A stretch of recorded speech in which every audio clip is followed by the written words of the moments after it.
அதே காத்து வாசம் வேற, அதே மண்ணு வண்ணம் வேற, அதே மக்க வாழ்க்கை வேற, ஒண்ணு மட்டும் மாறவில்லை.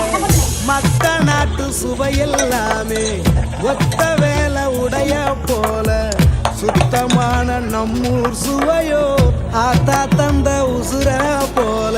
மூட்டி பாசம் கொட்டி சமைச்சது திண்டுக்கல் கலப்பா கட்டி, நெய்யூத்தி நேசம் கொட்டி இழுக்குது திண்டுக்கல் தலப்பா கட்டி.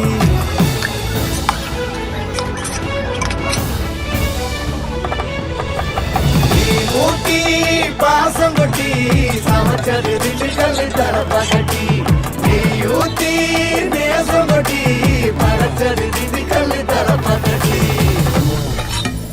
படைச்சது திண்டுக்கல் தலப்பா கட்டி.